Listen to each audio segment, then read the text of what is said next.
ایک تو یہی مردم شماری ہو گئی, نئی حلقہ بندیاں ہو گئی. اب اگر اس پہ الیکشن جاتا ہے تو اس پہ ڈیلیز آ رہا ہے, آپ کیا دیکھ رہے ہیں؟ الیکشن ٹائم پہ ہوتا ہوا دیکھ رہے ہیں یا نہیں دیکھ رہے؟ دیکھیے, اگر 15-20 دن کا کوئی ڈیلے آتا ہے نا, تو اتنی ایکسرسائز کرنے کے بعد اس ڈیلے کو ایکسیپٹ کر لینا چاہیے. میں کیوں کہہ رہا ہوں, ٹھیک ہے, دیکھیں ایک تو 2017 کی مردم شماری ٹھیک نہیں تھی, ٹھیک ہے, اب یہ ساری ایکسرسائز آپ نے کر لی ہے, جو میں نے آپ کو اتنی ساری اپنی دل پوری کی ڈیٹیل بات بتائی ہے. کھل کر آپ سے کی ہے, یہ سارے پین فل پروسیس سے آپ گزر چکے ہیں, رائٹ. گزرنے کے بعد آڈٹ ہو گیا, اس کا بھی رزلٹ آ گیا ہے, سی آئی سی میں کل پرسوں چلا جائے گا اس کا.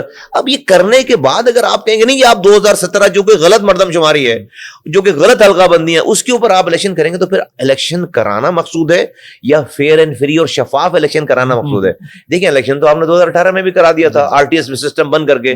آپ دیکھیں 4 سالوں میں 5 سالوں میں ملک کی چولے ہل گئی ہیں, ہل گئی ہے نا بھائی, سارا سسٹم نظام درم برم, پورا فیبرک, پورے ملک کا فیبرک خراب ہو گیا سارا.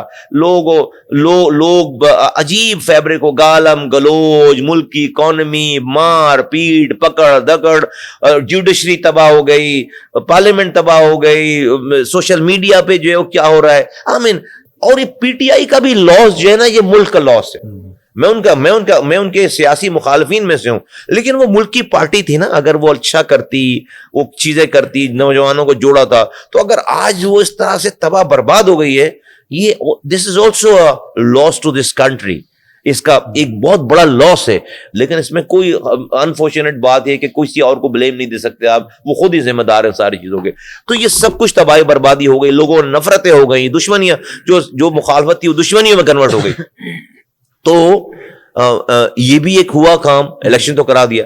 تو اس لیے میں کہہ رہا ہوں کہ نہیں, ایسے الیکشن نہیں چاہیے ہمیں. صرف الیکشن نہیں چاہیے, شفاف الیکشن چاہیے اور کارآمد الیکشن چاہیے. 4 کروڑ لوگ جو ہے وہ اس مردم شماری میں بڑے ہیں, پرانی حلقہ بندیاں ہوئی ہوئی ہیں, نیچے کی گراؤنڈ آپ کو پتا ہے شہروں میں تو بہت تیزی سے جو ہے وہ چیزیں چینج ہوتی ہیں.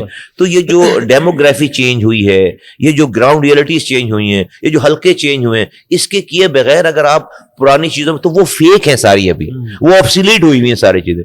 تو پھر وہ صحیح مردم شماری, اور پھر اگر مردم شماری اگر 6 مہینے کے بعد ہونا ہوتی نا, تو اگر پھر میں کہتا نہیں بھائی پہلے مردم شماری کراؤ پھر ابھی, تو آپ کہتے ہیں یار ابھی تو مردم شماری نہیں ہوئی ہے. مزے کی بات ہے, مردم شماری ہو گئی ہے, بالکل, اس کی ایکسٹینشن بھی کمپلیٹ ہو گئی ہے, اس کا آڈٹ بھی کمپلیٹ ہو گیا, رزلٹ بھی کمپائل ہو گیا. اب تو اگر فرض کریں الیکشن کمیشن کہتا ہے 4 مہینے لگیں گے حلقہ بندیوں میں, میں کہتا ہوں بھائی یہ کوئی 4 مہینے قرآن پہ لکھی ہوئی آیت کا نام تو نہیں ہے نا. ہیومن ریسورسز بڑھاؤ, ٹھیک ہے, اگر دن میں کام کرنے 8 گھنٹے کام کر کے آپ نے 4 مہینے کیلکولیٹ کیا, تو یار بھائی 24 گھنٹے کام کرو, 3 شفٹوں میں کام کرو.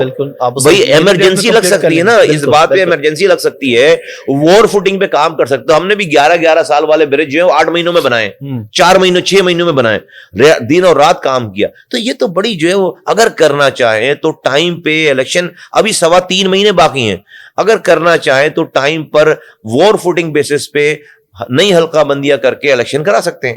اللہ کرے جی الیکشن ہو, ٹائم پہ ہو, فری اینڈ فیئر ہو.